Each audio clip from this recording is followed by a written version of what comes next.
Welcome back again. UPSC science के जो MCQ हम सॉल्व कर रहे हैं, इसके अंदर आपका वेलकम है, स्वागत है जी। तो प्रीवियस ईयर क्वेश्चन सीरीज का फर्स्ट क्वेश्चन है आज का। The function of heavy water in the nuclear reactor is. जो न्यूक्लियर रिएक्टर होता है, ठीक है, जो कि रेडियो एक्टिव एलिमेंट से एनर्जी लेने के लिए यूज़ किया जाता है, उसके अंदर हैवी वाटर यूज़ किया जाता है। जो ये यूरेनियम की रोड होगी, ठीक है, ये यूरेनियम की रोड होगी और यहाँ इसके चारों तरफ क्या है, हैवी वाटर है, ठीक है। इसका पर्पस क्या होता है हैवी वाटर का? अब मैंने जो प्रीवियस ईयर के जो मेरी वीडियोस हैं, उसके जो फर्स्ट है वीडियोस के अंदर मैंने बताया था कि यूरेनियम है 92U235, ठीक है। इससे इलेक्ट्रॉन स्ट्राइक कर रहा है, सॉरी, इससे न्यूट्रॉन स्ट्राइक कर रहा है। एक न्यूट्रॉन है, वो इसके साथ स्ट्राइक करेगा प्लस न्यूट्रॉन, और इससे 3 न्यूट्रॉन फॉर्म होंगे, ठीक है। तो इसका पर्पस क्या है कि जो हैवी वाटर यूज़ कर रहे हैं तो slow down the speed of neutron, neutron की स्पीड को कम करना है ताकि वो चेन रिएक्शन स्टार्ट ना हो पाए, ठीक है। ये ना हो कि एक न्यूट्रॉन 3 न्यूट्रॉन बन रहे हैं उसमें बाद में, ठीक है। तीन से फिर एक, फिर ये एक से फिर 3 हो गए, दूसरे से फिर 3 हो गए, इससे फिर 3 हो गए, ठीक है। तो चेन रिएक्शन ना हो इसके लिए क्या है, न्यूट्रॉन की स्पीड कम करनी होती है।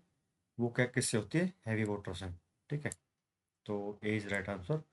और एक क्वेश्चन ये हो सकता था कि इसको न्यूट्रॉन को एब्जॉर्ब करने के लिए कौन सी रोड यूज़ की जाती है, वो है बोरॉन और कैडमियम की रोड यूज़ की जाती है टू एब्जॉर्ब न्यूट्रॉन, ठीक है। और इसमें ये पूछ सकते हैं कि फ्यूल कौन सा यूज होता है, तो है यूरेनियम 92U235। 92 का है atomic number, 235 is mass number, ठीक है। Next question.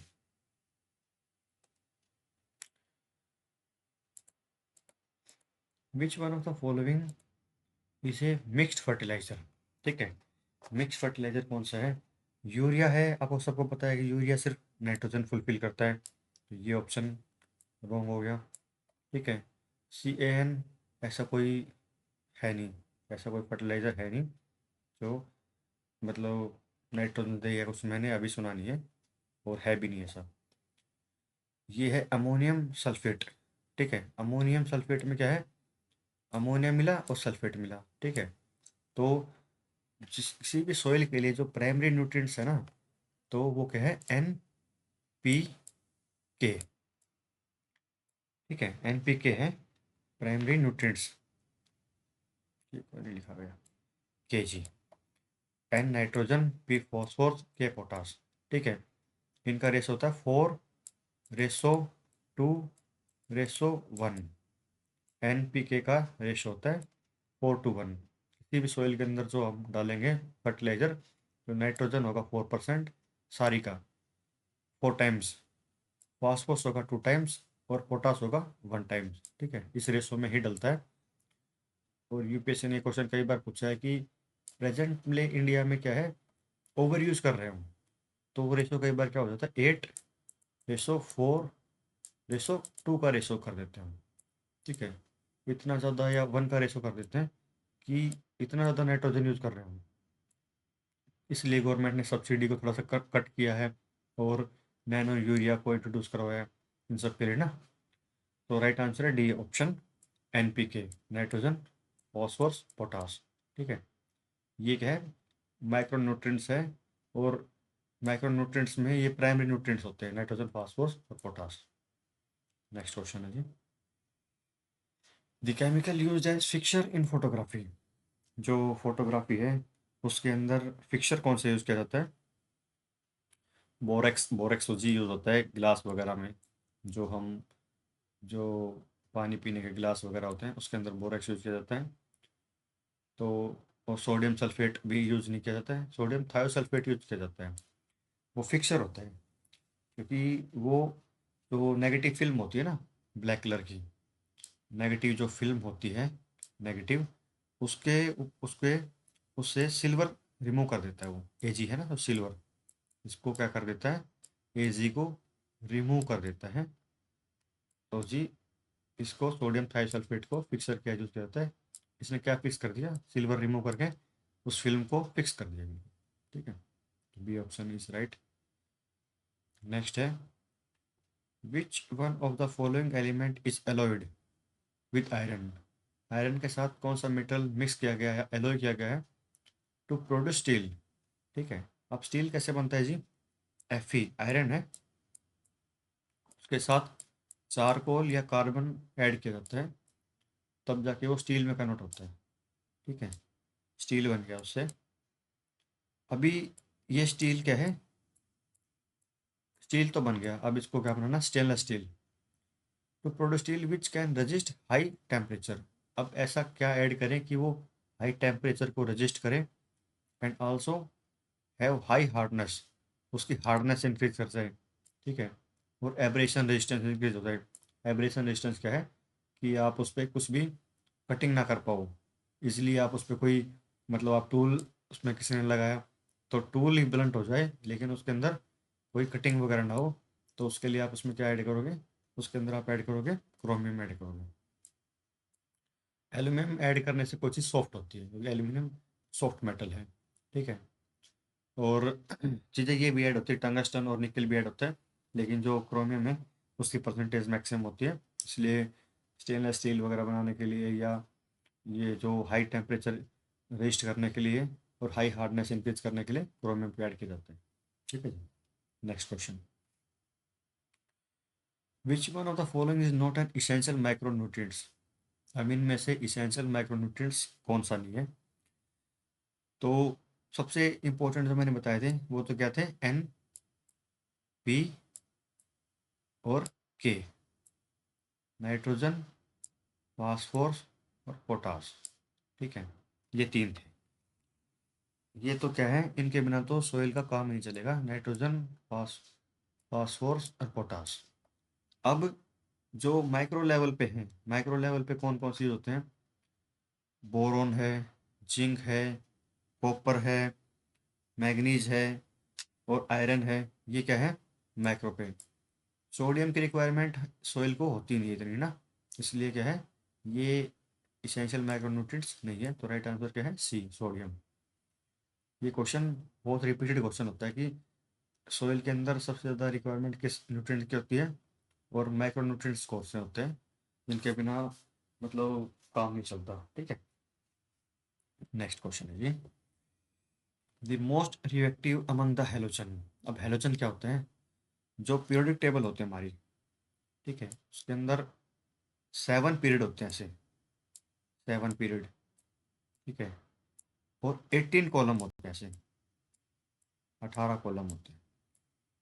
ठीक है जी, तो जो 17वां कॉलम है उसको बोलते हैं हेलोजन, 18वां है वो है इनर्ट गैसेस का, 18th कॉलम है वो है इनर्ट गैसेस का, 17th में क्या होता है, फ्लोरीन, क्लोरीन, ब्रोमीन, आयोडीन। ठीक है, ये 17th है। अपने वो ट्रिक याद रखना हमेशा, बी, सी, एन, एक और आगे ओ, एफ। ठीक है, बी से बोरॉन, सी से कार्बन, एन से नाइट्रोजन, ओ से ऑक्सीजन, एफ से फ्लोरीन। ठीक है, तो बी सी एन ऑफ याद रखो आप। ठीक है, फिर है helium, neon, argon, krypton, xenon, radon, हेक्सेनॉन, ऐसे ना। इससे आगे वाली है हीलियम, नियोन, आर्गन, क्रिप्टॉन, ऐसे करके नीचे है। बोरोन में बेल, बोरोन बल्गा इंटल याद रखो, बल गा इंटल, गा इन और टल। ठीक है, boron, aluminium, gallium, indium, thallium. ठीक है, इसमें सी, जी, एस एन और पी बी। ठीक है, ये ऐसे याद रखो। ये सारी ट्रिक है, आपको पूरी पीरियोडिक टेबल कभी दोबारा पढ़नी ही नहीं पड़ेगी, ऐसे बता दूंगा मैं आपको। कार्बन, सीलियम, गैलियम, एसेंटीन, पीबी लैड। ठीक है, अब एन वाली है वो है नपस सब्बी, एन पी, नप, सॉरी एन पी कैसे बनाई, बेकार से, नक अस सब बी। ठीक है, ऐसे जैसे नाइट्रोजन, फास्फोरस, आर्सेनिक, ये बिस्मथ, ऐसे है, याद रखना है। ऑक्सीजन की ओस सी टेपो, ओस सी टे पो। क्वेश्चन पे टाइम ले लिया मैंने इसमें। ऑक्सीजन, सल्फर, सेलेनियम, टेरिलियम और पोलोनियम। ठीक है, फ्लोरीन, क्लोरीन, ब्रोमीन, आयोडीन। तो हेलोजन क्या है, 17th ग्रुप है। The most reactive among the halogen is. तो टॉप टू बॉटम क्या है, रिएक्टिविटी रिड्यूस होती है। पीरियोडिक टेबल में हम ऊपर से नीचे की साइड जाएंगे ना, तो रिएक्टिविटी कम होती है, क्योंकि इलेक्ट्रॉन की जो एफिनिटी होती है ना, जितना बड़ा सर्कल है, जैसे फ्लोरीन है, उसके अंदर 7 इलेक्ट्रॉन है सेल के अंदर। ठीक है, 7 इलेक्ट्रॉन है, उसको 1 इलेक्ट्रॉन चाहिए, और इस सेल के अंदर ये सेल पूरी फिल हो जाएगी। ठीक है, उसकी सेकंड सेल है ना, उसके अंदर मान लो अब 7 इलेक्ट्रॉन है, 1 इलेक्ट्रॉन और मिलते ही साथ वो 8 हो जाएगी। तो वो अट्रैक्शन है 1 इलेक्ट्रॉन के लिए। तो क्लोरीन की मैक्सिमम इलेक्ट्रॉन एफिनिटी होती है, तो वो मैक्सिमम क्या है, मोस्ट रिएक्टिव होता है पूरी पीरियोडिक टेबल में, क्लोरीन, क्लोरीन, ब्रोमीन, आयोडीन में। यानी टॉप टू डाउन एफिनिटी कम होती है, रिएक्टिविटी कम होती जाती है। ठीक है, तो राइट आंसर क्या है, क्लोरीन। नेक्स्ट क्वेश्चन है जी, लिस्ट 1 और 2 को मैच करना है। ठीक है, अभी बहुत ही सिंपल है ये। आपने नीचे से स्टार्ट करते हैं। जो बेकिंग सोडा है, बेकिंग सोडा क्या है, सोडियम बाइकार्बोनेट NaHCO3। ठीक है, ये बेकिंग सोडा जो बेकरी वगैरह में यूज करते हैं, NaHCO3, sodium, sodium by carbonate. ठीक है, और ये जो हमारी क्या है, जो बेकरी के अंदर जो भी आइटम होते हैं, बिस्किट्स वगैरह यूज होते हैं, या जो फ्लफ़ी आइटम जो भी हैं, उन सब में यूज होता है सोडियम बाइकार्बोनेट। और कास्टिक सोडा क्या है, NaOH, सोडियम हाइड्रोक्साइड, NaOH। ठीक है जी, सोडियम हाइड्रोक्साइड, ये है कास्टिक सोडा, जो डिटर्जेंट वगैरह है उसके अंदर यूज होते हैं। ठीक है, ब्लू विट्रोल क्या है, कॉपर सल्फेट। ब्लू विट्रोल है कॉपर सल्फेट, और इसका ब्लू विट्रोल का यूज़ क्या है, जो इंसेक्टिसाइड है, पेस्टिसाइड है, उनको किल करने के लिए। अब यहीं आपको से पूछ ले कि जो रोडेंट वगैरह हैं, रेट वगैरह हैं, जो माइस हैं, चूहे हैं, उनको मारने के लिए कौन सा यूज होता है, उनके लिए जिंक फास्फेट या जिंक सल्फेट यूज होता है। ठीक है, नेक्स्ट है एप्सम साल्ट। एप्सम साल्ट, अब एक ऑप्शन बचा, मैग्नीशियम सल्फेट, ये B का 3। तो सी का वन का है 2 ऑप्शन में, सी और डी में। बी कट गया, ए कट गया। डी का 2, डी का 2 यहाँ भी है, डी का 2 यहाँ भी है। ए का 3, ब्लू विट्रोल ए का 3 नहीं, ये रॉन्ग है, ए का 4 है। तो राइट आंसर इज डी। ठीक है, दोबारा रिपीट कर देता हूँ एक बार। Blue vitriol, copper sulphate, Epsom salt, magnesium sulphate, baking soda, sodium bicarbonate, caustic soda, sodium hydroxide NaOH। ठीक है, नेक्स्ट क्वेश्चन। नेक्स्ट क्वेश्चन आ गया जी, ये भी लिस्ट मैच करने वाली है। Potassium bromide, potassium nitrite, potassium sulphate, monopotassium tartrate. ठीक है जी, तो ये बिल्कुल ही सिंपल है। पोटेशियम ब्रोमाइड क्या है, फोटोग्राफी में यूज होता है। ठीक है, और फोटोग्राफी में क्या है, ये रिस्टेनर गैस यूज होता है। ठीक है, रिस्टेनर गैस यूज होता है फोटोग्राफी में। पोटेशियम नाइट्रेट, अभी गन पाउडर जो होता है, पोटेशियम नाइट्रेट प्लस चारकोल, मतलब सी, चारकोल और पोटेशियम नाइट्रेट मिलके, मतलब C+KNO3, ये क्या होता है, गन पाउडर होता है।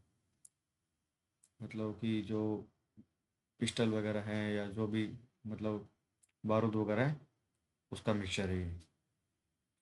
चारकोल या Coke plus KNO3, potassium nitrate, gun powder. Next है पोटेशियम सल्फेट। पोटेशियम सल्फेट क्या है जी, फर्टिलाइजर है। फर्टिलाइजर मैंने बताया भी था कि NPK होना चाहिए। तो N nitrogen, P phosphorus, K potash. तो पोटेशियम सल्फेट फर्टिलाइजर में यूज किया जाता है। फिर एक ऑप्शन बचता है मोनोपोटेशियम टार्टरेट। टार्टरेट किसमें यूज होता है?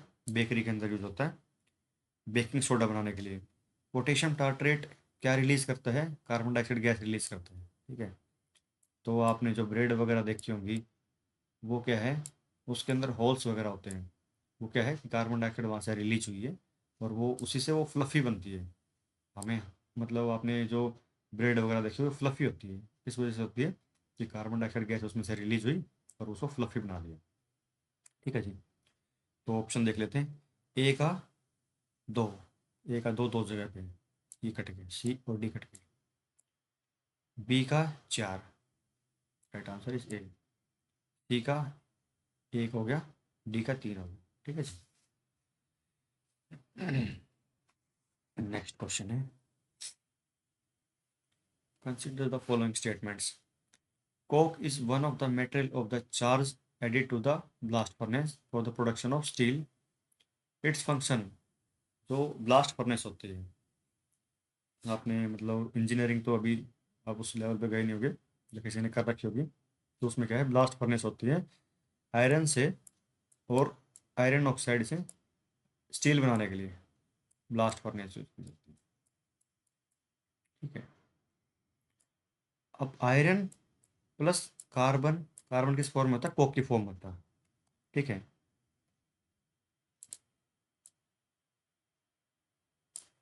आयरन प्लस कार्बन दोनों का मिक्सर मिलके स्टील बनता है। ठीक है, कार्बन ऐड करने से आयरन सॉलिड मतलब हार्ड हो जाता है और वो स्टील की फॉर्म में कन्वर्ट हो जाता है। ठीक है, अब क्या है कि वो पूछ रहा है कि कोक की क्या प्रॉपर्टी है। तो coke act as reducing agent. अब रिड्यूसिंग एजेंट क्या होता है? जैसे कि आयरन का ओर है आयरन ऑक्साइड, FeO। ठीक है, उससे हमें क्या ऐड करें, उसमें कार्बन अगर ऐड कर दिया हमने, तो क्या बन जाएगा? आयरन अलग निकल गया, plus CO2, carbon dioxide release होगी। ठीक है, तो रिड्यूसिंग एजेंट क्या है? किसी चीज़ से जो ऑक्सीजन रिमूव कर दे। ठीक है, तो आयरन ऑक्साइड था, उससे ऑक्सीजन रिमूव करके आयरन बना दिया, तो मीन्स ये कार्बन है ना, ये कोक है ये। आयरन ऑक्साइड के साथ कोक ने रिएक्शन करके आयरन अलग रिलीज कर दिया और कार्बन डाइऑक्साइड अलग रिलीज कर दी। ठीक है, तो क्या है? कोक इज रिड्यूसिंग एजेंट, क्योंकि कोक ने आयरन ऑक्साइड के साथ रिएक्ट करके आयरन अलग कर दिया। ठीक है जी, तो फर्स्ट स्टेटमेंट इज राइट। तो फर्स्ट स्टेटमेंट इन दोनों में नहीं है, तो ये दोनों ही गलत हो गए, बी और डी गलत हो गए। ठीक है, अभी हमें पढ़नी है स्टेटमेंट नंबर 2 और 3। तो फोर्थ अपने आप ही अलग है। गलत कैसे है कि एक कोक रिड्यूसिंग एजेंट हो गया तो ऑक्सीडाइजिंग एजेंट वो है नहीं। ठीक है, फोर्थ स्टेटमेंट रॉन्ग हो। नेक्स्ट पढ़ते हैं हम थर्ड नंबर स्टेटमेंट। कोक सबको पता है कि जो चारकोल है, कोक है, वो फंक्शन है फ्यूल, तो फ्यूल गैस काम आता है टू सप्लाई हीट। ठीक है, तो third statement okay, first statement okay, और तीनों स्टेटमेंट कोई ओके है नहीं। तो टू एक बार और देख लेते हैं। Remove silica associate with iron ore. ठीक है, ये कह रहा है कि अगर आयरन के साथ सिलिका होती, Fe+ सिलिका, तो क्या ऑक्सीजन उसको, कोक उसको रिमूव कर पाती सिलिकॉन का? बिल्कुल नहीं कर पाती जी, क्योंकि मैंने इससे पहले वाले क्वेश्चन में बताया था, जो 16th ग्रुप है, कार्बन, सिलिकॉन, ठीक है, तो ये इससे नीचे वाली को रिमूव नहीं कर पा रही। ठीक है, कार्बन इसको रिमूव नहीं कर सकते सिलिकॉन को। इन स्टेटमेंट है गलत, तो राइट आंसर इज सी। ठीक है जी। Which one of the following metal does not form amalgam. Amalgam क्या होता है कि जो मरकरी है Hg, वो किसी के साथ रिएक्ट करके, ठीक है, किसी के साथ भी कोई और मेटल है, मेटल कोई भी हो, उसके साथ रिएक्ट करके क्या बनाती है? अमलगम फॉर्म करती है। ये बना दिया अमलगम, अमलगम बना दिया। ठीक है जी। तो अब इनमें से वो कौन सा है जिसके साथ वो अमलगम नहीं बनाती है? जिंक के साथ भी है, कॉपर के साथ भी है, मैग्नीशियम के साथ भी है, आयरन के साथ वो अमलगम फॉर्म नहीं करती है जी। तो राइट, इसने नो ही पूछा है, तो राइट आंसर इज आयरन। ठीक है, क्योंकि और इसी वजह से क्या आपने देखा होगा कि जो मरकरी है उसको स्टोर करने के लिए आयरन कंटेनर का ही यूज़ किया जाता है, क्योंकि वो उसके साथ अमलगम फॉर्म नहीं करती। ठीक है, मतलब उसमें के अंदर कोई रिएक्शन नहीं करती। ये आयरन का कंटेनर है। ठीक है, इसके अंदर मरकरी स्टोर करके रखते हैं Hg। ठीक है, इसी पर्पज से स्टोर करते हैं कि अमलगम फॉर्म नहीं करती। अच्छा क्वेश्चन है। नेक्स्ट क्वेश्चन,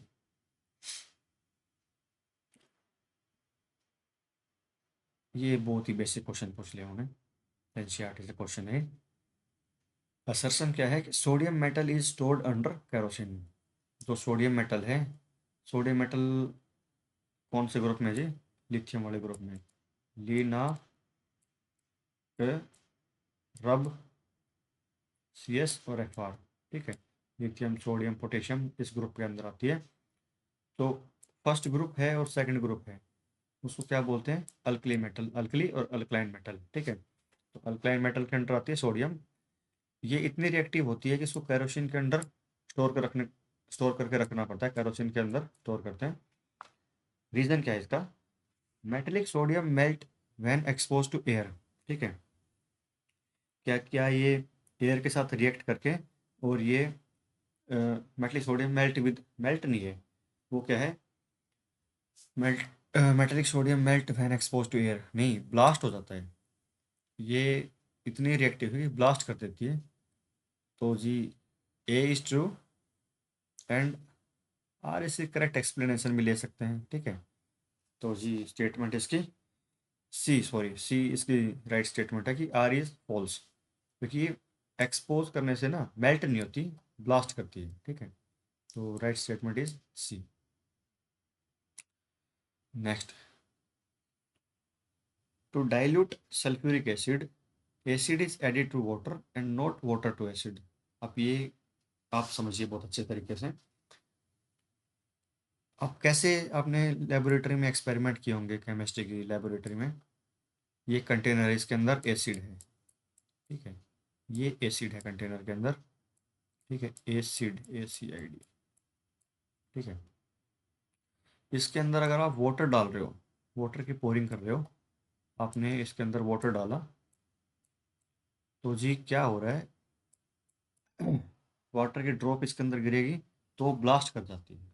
ठीक है, और आपको मिक्सिंग तो एसिड वाटर की करनी है, लेकिन तरीका क्या रहेगा? कंटेनर में वाटर हो, कंटेनर में वाटर हो, और बाहर से हम क्या उसके ऐसे अंदर ऐड करेंगे? एसिड, धीरे धीरे।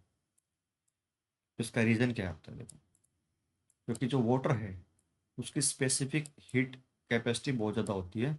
आप उसमें 1 डिग्री मतलब टेम्परेचर रेज करने के लिए आप उसको, मतलब स्पेसिफिक हीट की डेफिनेशन ही क्या है कि heat required to increase temperature of 1 gram of substance by 1 degree. ठीक है, 1 ग्राम वाटर का टेम्परेचर 1 डिग्री रिलीज करने के लिए जितनी हीट की रिक्वायरमेंट होती है वो है स्पेसिफिक हीट। ठीक है, तो वाटर की स्पेसिफिक हीट एसिड कंपेरिजन में ज़्यादा होती है। तो आप इसके अंदर जैसे वाटर के अंदर एसिड ऐड करोगे तो ये धीरे धीरे गर्म होगा। ठीक है, इसकी हीट कैपेसिटी ज़्यादा है एज कम्पेयर टू एसिड। और एसिड में वाटर डालोगे तो एकदम से ब्लास्ट हो जाएगा। तो राइट प्रोसेस क्या है? वाटर के अंदर आप एसिड की पोरिंग करो, ना कि एसिड के अंदर वाटर की पोरिंग। ठीक है, तो ये रॉन्ग प्रोसेस है, ये राइट प्रोसेस है। दोबारा स्टेटमेंट पढ़ते हैं। To dilute sulphuric acid, acid is added to the water. ठीक है, acid is added to the water, ये राइट प्रोसेस था। कलर कोडिंग कर देता हूँ, कलर चेंज कर दिया मैंने। ये राइट प्रोसेस है और ये रॉन्ग प्रोसेस है। ठीक है, तो जी नेक्स्ट क्या है, उसका रीजन क्या है? Specific heat of water is quite large. ये भी ओके है और ये भी ओके है, और इसको राइटली एक्सप्लेन कर रहा है कि वाटर है, उसकी स्पेसिफिक हीट इतनी ज़्यादा है कि आप उसमें एसिड ऐड करते जाओगे ना, तो भी उसका टेम्परेचर इतना राइज नहीं होगा। ठीक है, तो जी राइट आंसर है ए। थैंक यू, आज के लिए इतना काफ़ी है। Thank you.